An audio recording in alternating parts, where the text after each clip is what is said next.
Okay, we are currently talking about the hard and soft acid and base concept. In the last class, we did qualitative considerations. So we estimated the hardness and the softness of an acid or base based on the atomic size or the ionic size under consideration of inductive effects of the substituents and electron delocalization. So we have seen that with these qualitative estimates, we can make fairly good predictions, but of course, it would be desirable if we had also a concept in which we could quantitatively calculate the hardness. And one such concept is Pearson's absolute, so-called absolute hardness. And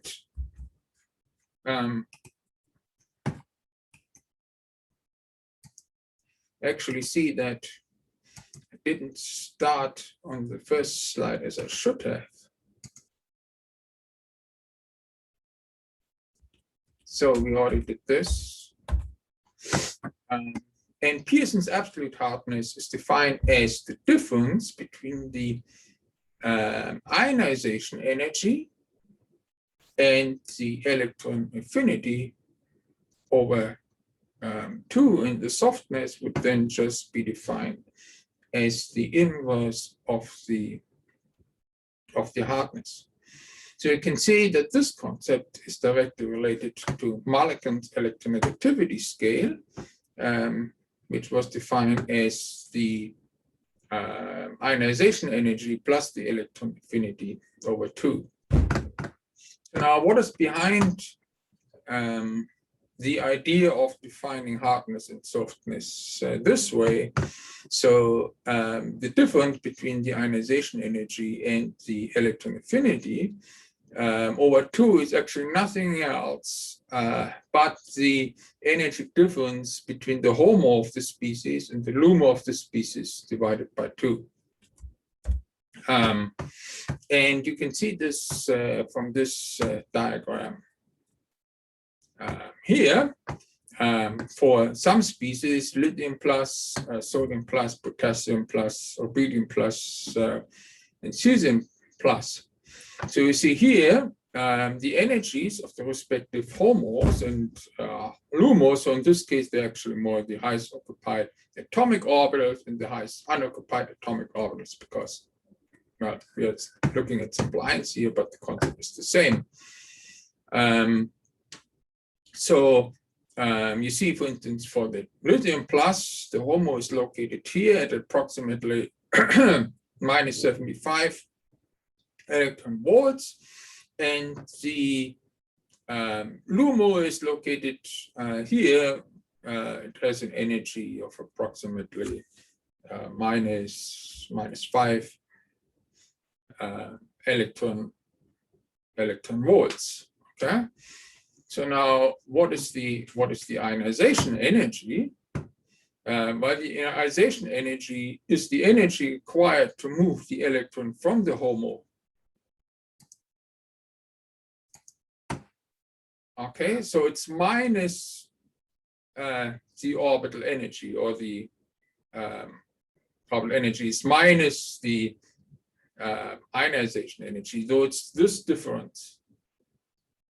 Okay, so now the electron affinity is the energy released or required to add a free electron to an neutral atom. Okay, and you can see that, well, this is nothing else but, well, the difference between 0, because a free electron is 0 binding energy, and the energy energy of the LUMO. Okay. So now what's the difference? Well, the difference between the ionization energy and the electron affinity, which is nothing else but the difference between this and this, well, that's the energy difference between the HOMO of the LUMO. Okay, and that's now that energy difference here. And as per definition, we are taking this by 2, just an analogy, to make an analogy to the molecule hard and soft acid and base concept. So now, why does this work? We have seen previously qualitatively that when we have hard species, then the energy difference between the orbitals in hard species tend to be large, and that's certainly also true for the highest occupied molecular orbital and the lowest unoccupied molecular orbital. And we've also seen qualitatively that when we have a soft species, then the energy differences between the orbitals tend to be small. That's why we're getting more likely covalent interactions. And that is certainly true also for the HOMO and for the LUMO. You see this 20p2 also here for the series. You see that the energy of the LUMO actually doesn't change much in that series, but the energy of the HOMO changes significantly, and the energy difference between the HOMO and the LUMO becomes smaller and smaller, and accordingly, well, the hardness becomes smaller and smaller. So this is the idea behind the concept of absolute hardness by Pearson. Now let us have a look how well that works and whether we can make additional statements about the hardness of a species, or particularly the relative hardness of species, that we couldn't make by the qualitative analysis that we have done in the last class. So now you see here a table of a number of acids and bases. So here you see a number of metal cations that can act as acids, and you see here the associated ionization energies and electron affinities, and the associated absolute hardness associated with it. Now you see that in this series here, the aluminum 3+ comes out as the hardest ion. It is harder than, for instance, lithium+, which we would have also categorized as hard ion. But could we have predicted without calculating the absolute hardness that aluminum 3+ is actually harder than lithium+? And the answer is we would have difficulties to do this because lithium itself is a period 2 element, while aluminum is a period 3 element. So a neutral aluminum atom is actually larger than a neutral lithium atom. But now the charge comes into effect.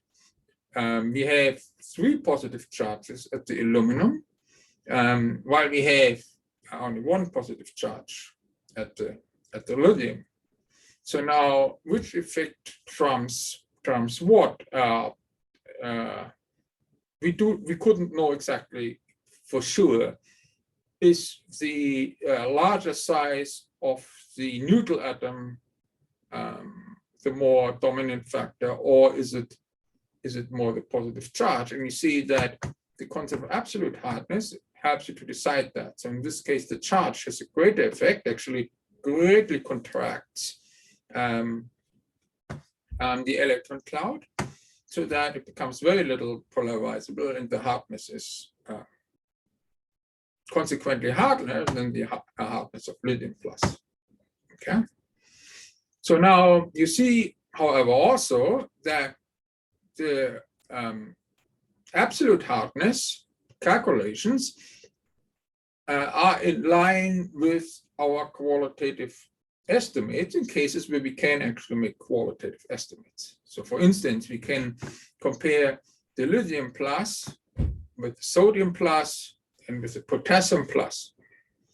So qualitative estimates would clearly argue that, well, within the alkali metal ion series, the lithium plus should really be the hardest, followed by the sodium plus, followed by the potassium plus.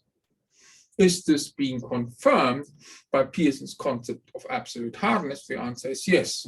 So the lithium ion comes out to be the hardest, followed by the sodium plus, and followed by the potassium plus. Okay. What also comes out correctly is that soft transition metal ions are really soft also according to the concept of Pearson's absolute hardness. So for instance, you see here silver plus and gold plus, which are heavy transition metal ions that only have 1 plus charge, are significantly softer than, for instance, a potassium, a sodium, or magnesium ion. We also see that the calculations follow the qualitative estimates in the sense that the silver plus comes out to be harder than the gold plus because the gold is located in the periodic table below the silver plus within the same group. Okay, so now further below, you see here a range of neutral molecules.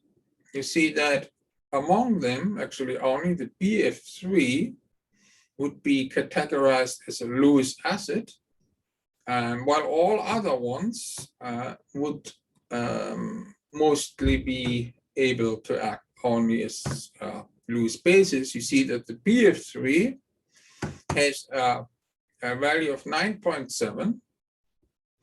So you see that this makes it still a relatively hard species, but you see that because the boron 3 plus is now covalently attached to the fluorines sharing actually electrons, it comes out as significantly softer in comparison to the other hard cations here.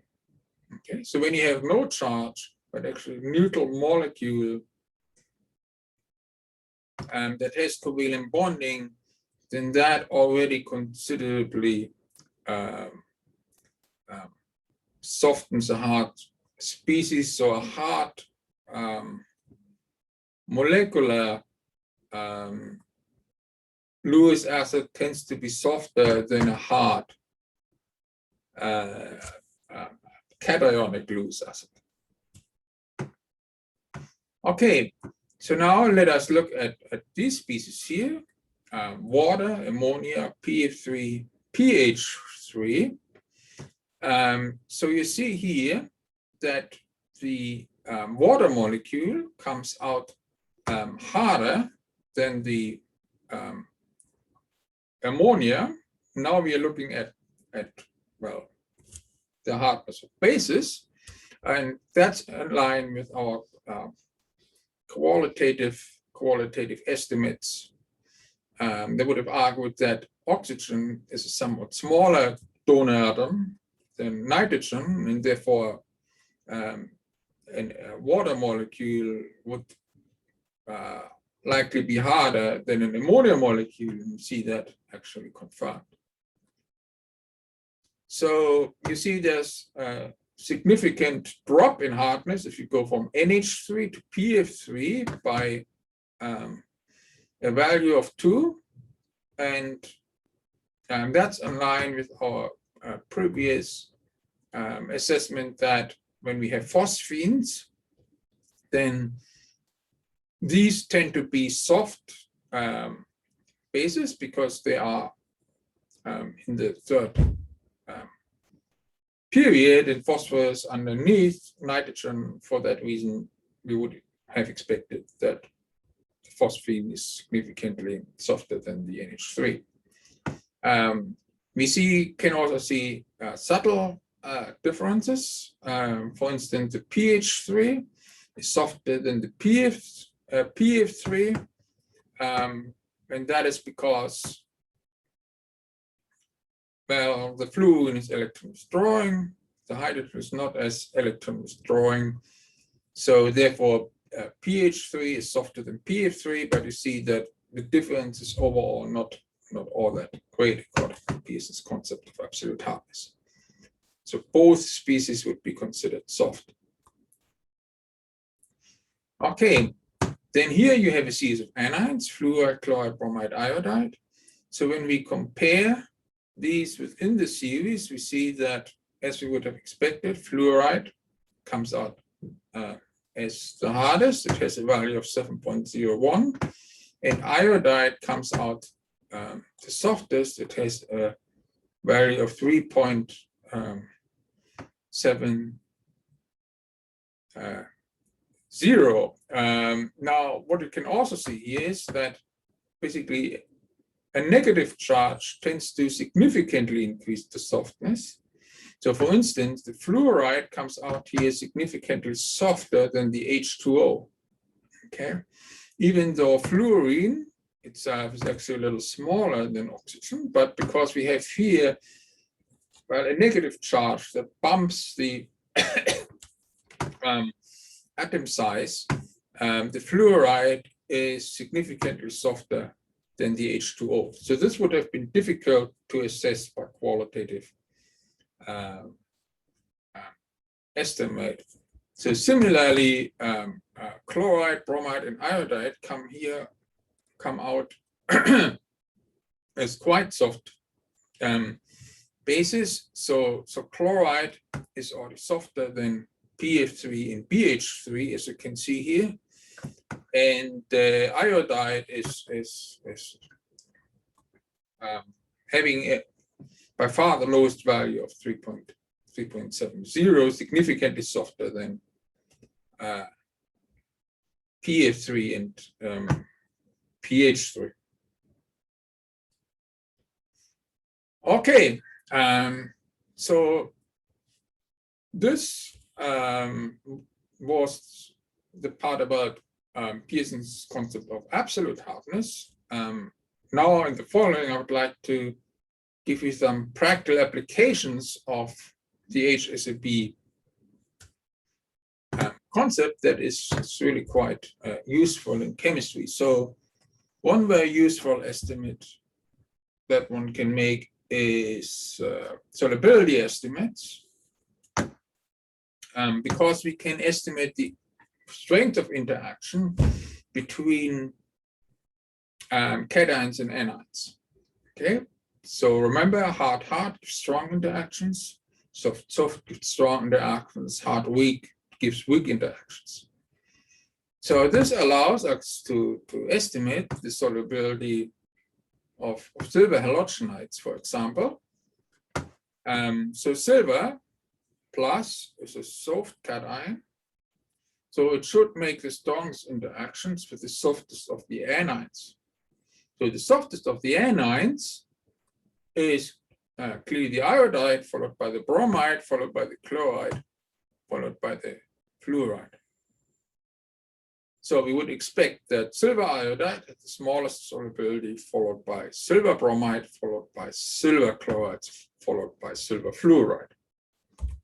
So is this prediction matched by experiment? And the answer is yes. HSAB, in this case, allows us to correctly predict the solubility based on the estimate of the strength of the interaction between the species. So now let us go to another example. What about the lithium halogenides? Okay. So what do you think? Which of the lithium halogenides should have the highest solubility and which one should have the lowest solubility. You may unmute yourself.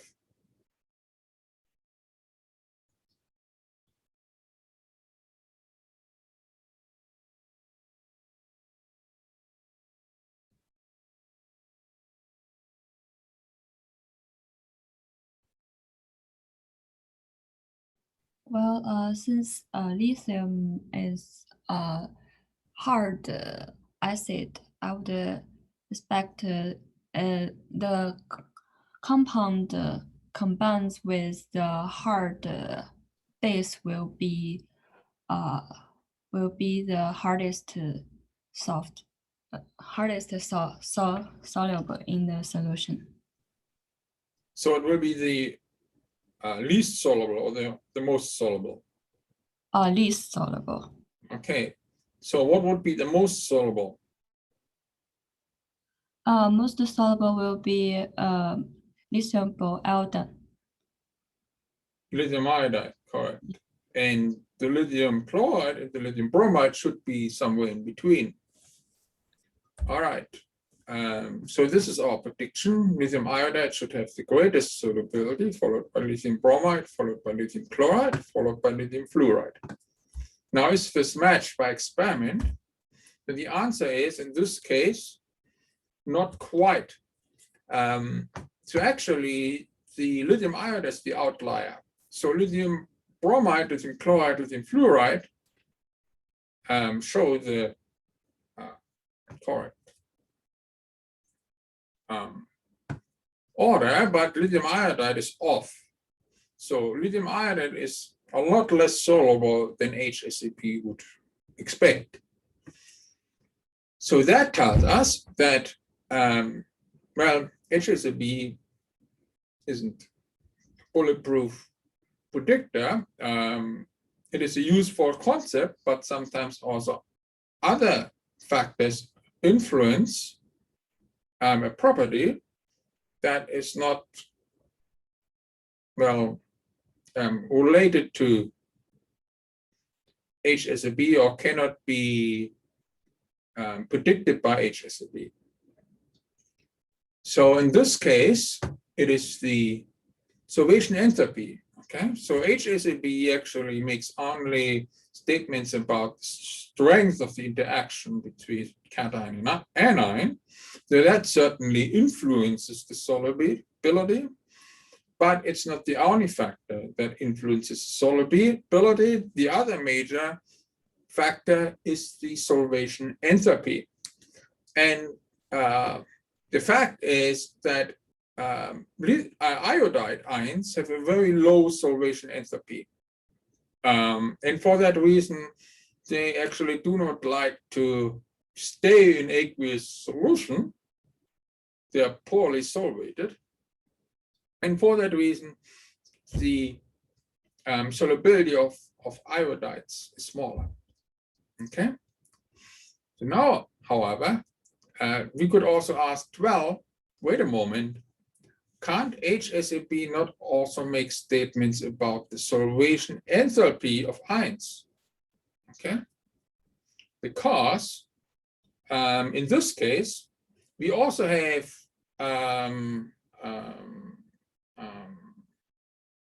Lewis acid-base interactions. Okay, when we discussed hydrogen bonding, we said that, well, when we have hydrogen bonding between water molecules and halogenide ions, and that's also kind of donor-acceptor interactions. And well, the strength of it could be measurable with HSAB also.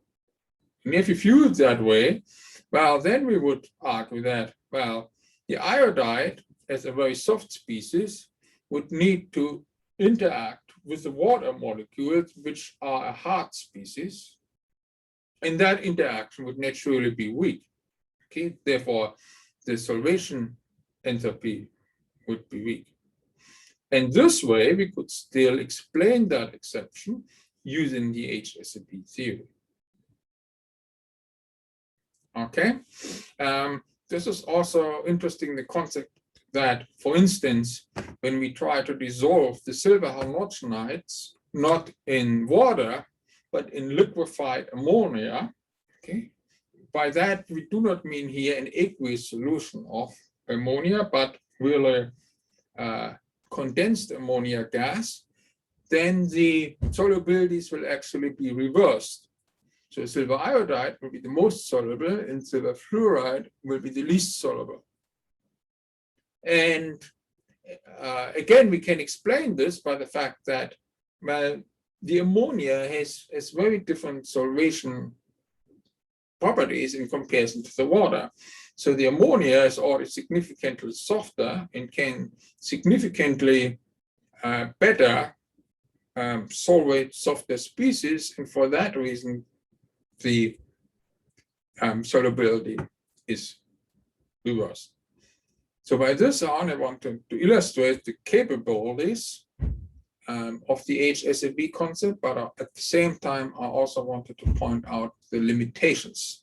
So we always have to very carefully weigh the factors to predict and explain a property. Okay, now HSAB can also explain the relative thermodynamic stabilities of ionic compounds. So for example, what would you expect for the alkaline oxides in terms of temperature stability? For which alkaline oxides would you expect the lowest melting points and decomposition points, and for which ones would you expect the highest melting points and decomposition points? So we're looking here basically at the series lithium oxide, sodium oxide, potassium oxide, rubidium oxide, and cesium oxide.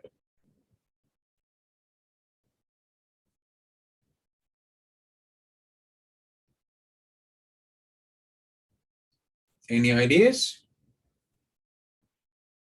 You may unmute yourself again.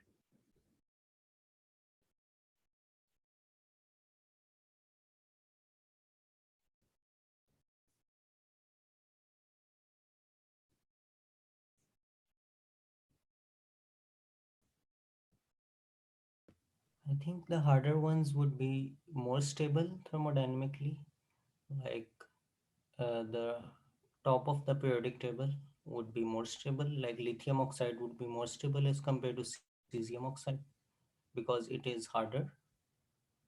Yes, that's correct. So O2 minus anion is a hard species, so it will make the strongest interactions with the hardest acid. Okay, so strong interactions lead to higher stability, leading to higher melting points and higher decomposition points. Okay, so therefore the lithium oxide would be, well, the most stable, sodium oxide next, then the potassium oxide, the rubidium oxide, and then the cesium oxide. And this is also found in nature. You can also see this when you actually burn the metals. So lithium makes actually the lithium oxide when you burn lithium in oxygen, whereas sodium and potassium actually burn to make the peroxide, which is actually somewhat softer because you have the two charges delocalized over two oxygen atoms, whereas the rubidium and the cesium actually burn to form the so-called superoxide, which is an O2 minus anion. So in this case, you have one negative charge delocalized over two oxygen atoms, which is, of course, then an even softer species. Okay, so what about the alkaline earth oxides? So beryllium oxide, magnesium oxide, calcium oxide, strontium oxide, barium oxide. Which one will be the most stable and which one will be the least stable?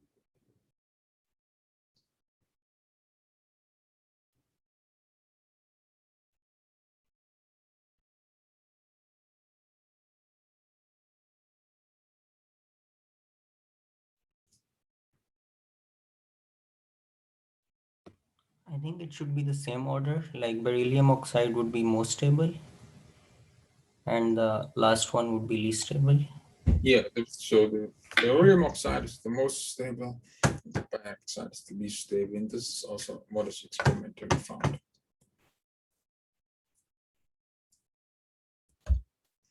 Okay, so HSAB can also tell you something about the acidity, expected acidity of a species. So for instance, we know that H2O is less acidic than H2S, than H2SA. So can we explain this by HSAB? And the answer is yes, we can, because, well, a proton is a hard species and an oxygen is a hard species. They make the strongest interaction. Therefore, the water molecule has the smallest tendency to lose a proton. Whereas the sulfur atom is already considerably softer, therefore the interaction with the proton is smaller, and therefore the proton is more easily lost, leading to a greater acidity. And that's even more so the case for H2SA, so the selenium is even softer. For that reason, it loses its proton even more easily, becoming thereby even more acidic. Okay, we can even explain this series here. Perchloric acid, chloric acid, chlorous acid, and hypochlorous acid. So the acidity decreases from here to here to here to here. Could we explain using HSAB why this is the case also? Now, in this case, we cannot make the same argument as before, because in this case, our hydrogens are bound to the same atoms. They're always bound to the oxygen atoms. Okay. All these acids are so-called oxoacids. But can we explain the acidity using HSAB nonetheless? Do you have any ideas?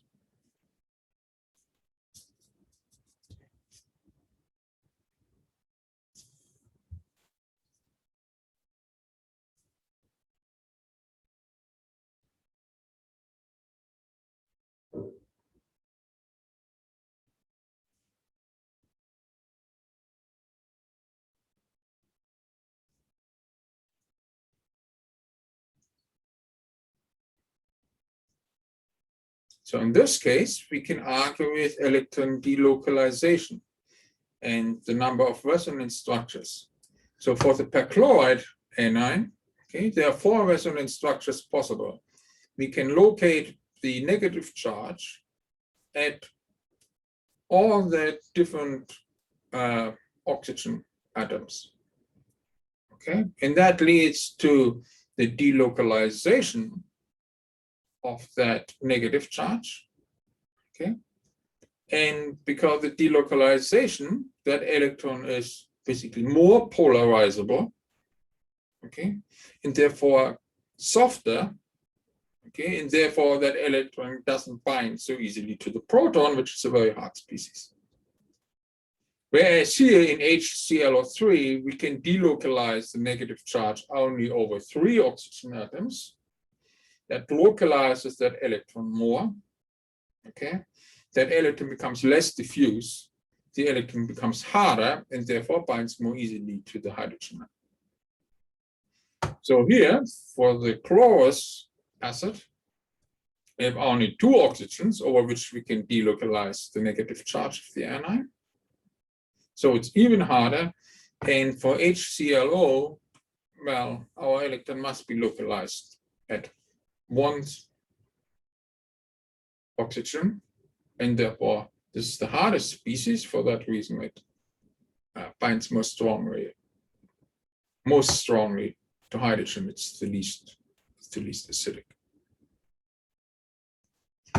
All right. Last but not least, we can also explain basicity. So for instance, we can look at the series NH3, PH3, ASH3. So which of these, what do you think is the strongest base and which one is the weakest base?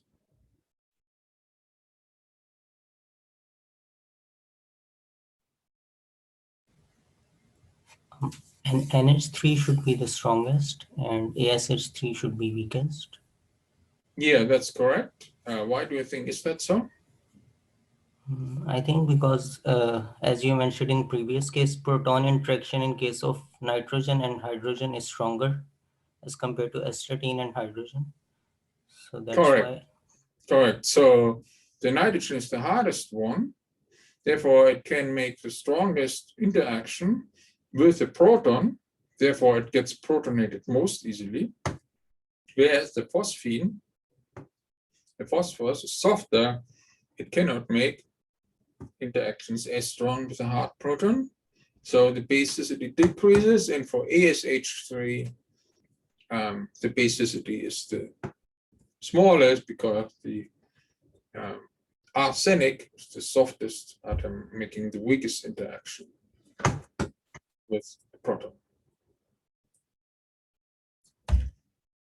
All right. Then this is the end of the chapter about acid and bases.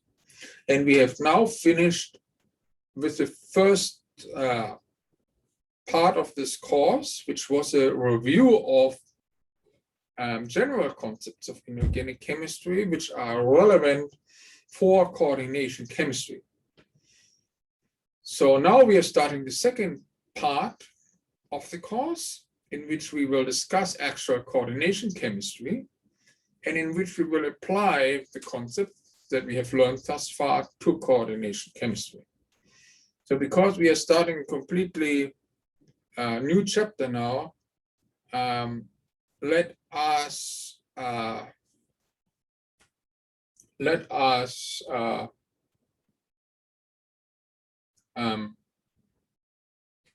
with regards to exam, let us count everything that we have discussed thus far for the exam, everything which has not covered in the first exam yet,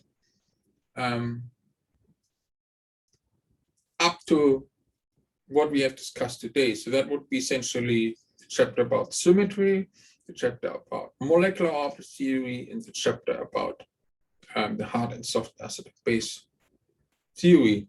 Everything that we will discuss now will not count toward the second midterm exam anymore. It will count toward the third exam.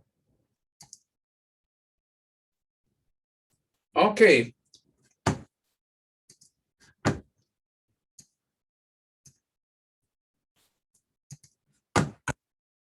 Let us start with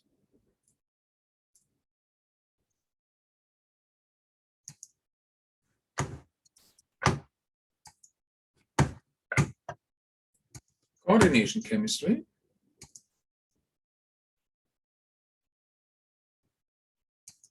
In the beginning, I would like to give you a brief historic perspective on coordination chemistry. Coordination chemistry has, well, intrigued chemists actually from very early on, and the reason is that coordination compounds are often intensely colored. And what's intensely colored intrigues the chemist, and the chemist wants to understand, well, what is that substance about? And as we know now, today, coordination compounds can be considered as adducts between a Lewis acid, which is typically a metal, and ligands that can act as a donor. And these metal ligand interactions can lead to complexes, complex cations, or complex anides.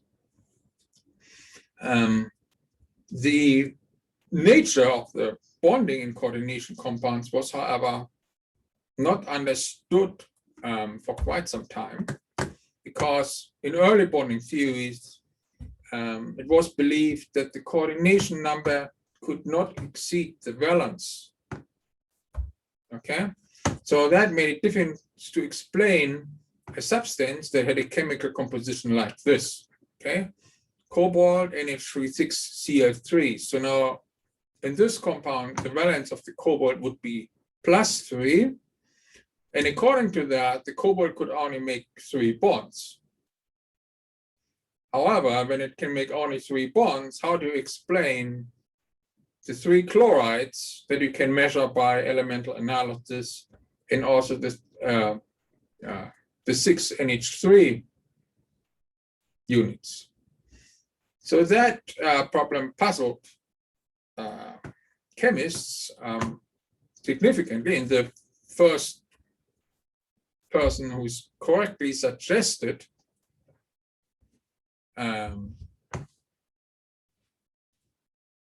the correct bonding in coordination compound was Alfred Werner, who received the Nobel Prize for his work in 1913. So he was the first one who actually broke with this paradigm.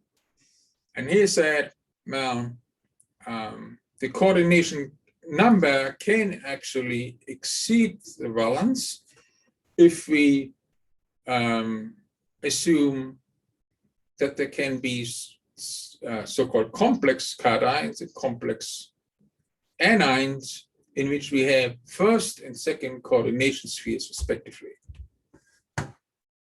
Okay.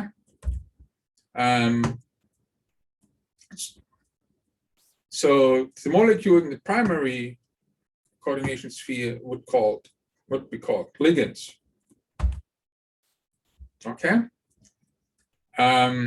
Now, with this idea, we could explain a compound like this, because we would be able to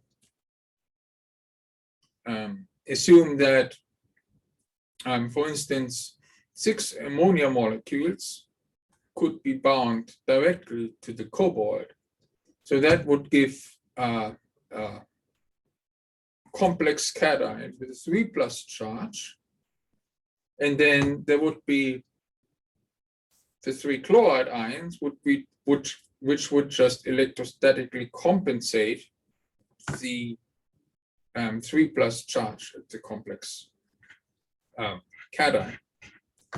So how would we write such a compound in formulas? I would place the complex ion in brackets and write the charge as superscript next to the right bracket, and then write the anion behind. If you do not want to express the whole structural formula of the complex cation, you can just write the metal followed by the ligands, indicated by the number of the ligands, in parentheses, so in brackets, and then the respective anions behind. So if you have a complex anion, and the hexacyanoferrate is an example for that, well, then you would write the cation first, and then you would write the complex anion in brackets behind. So in the following, let us look what kind of different ligands we can actually have that can coordinate to a particular metal cation, and we distinguish between so-called monodentate ligands that have only one point of attachment to the metal ions. And examples for that would be, for instance, H2O, NH3, or chloride minus. So they only have one donor atom, therefore they can only make one point of attachment. Whereas when we have multidentate or the chelating ligands, then these ligands have more than one donor atoms, and therefore they have 2 or more points of attachment to the metal ion. So now we can number the number of attachments using Greek prefixes. So when we have 2 points of attachment, then we call this ligand the so-called bidentate ligand. When we have 3, we call it a tridentate ligand. 4, we call it tetradentate ligand. When we have 5, we call it a pentadentate ligand. When we have 6, then we call it a hexadentate ligand. And of course, that's not the limit, even though values larger than 6 become increasingly rare, but they are certainly possible. All right. So these multidentate ligands are sometimes also called chelate ligands, and the respective complex is called a chelate complex. The respective complex is called a chelate complex. Just wanted to briefly explain where the name comes from. So the name chelate actually comes from the Greek word chela, which is the word for the great claw of the lobster. Basically, these ligands would hold their metal ions in claws, like this lobster actually does this here. So the lobster has 2 arms, and like the lobster has 2 arms or 2 claws, the ligand would have 2 or more arms, claws to hold to the metal ion. So here are a few common multidentate ligands. You do not need to know them all, but at least some examples you should know, and you should also know their names, and you should also be able to correctly spell these names. You should also know the common abbreviations. So, for instance, ethylene diamine is a very common bidentate ligand. It is abbreviated EN, and in this case you have 2 NH2 groups which are bridged by an ethylene group. So another common bidentate ligand is the oxalate ligand. So in this case the abbreviation is OX, and in this case 2 of the 4 oxygen atoms are binding to a metal ion. Then another common one is bipyridal. In this case, we have 2 pyridyl rings that are fused together via a carbon-carbon bond, whereby there are 2 carbon atoms in between the 2 nitrogen atoms. Lastly, here, this molecule is called the acetyl acetonate, abbreviated ACAC. So in this case, you have this keto group and this alcoholate group that can bind to the same metal, whereby this negative charge is delocalized because you can draw 2 resonance structures for the acetyl acetonate. All right. Now, when you look at all these ligands, you see that there are either 2 or 3 atoms located in between the donor atoms, and this has a reason, and that reason is that that structural property leads to 5 or 6 membered rings when these ligands bind to the metal. So see here, in this case, there are 3 oxalate ligands that bind to the metal to make 5 membered rings. Okay, and these 5 membered rings have particular low ring strain, and for that reason, chelate complexes with 5 membered rings are particularly stable. Okay, so chelate rings that have 6 members are also very stable. But if you go to larger than 6, smaller than 5, then the rings have significant ring strain and they become significantly less stable.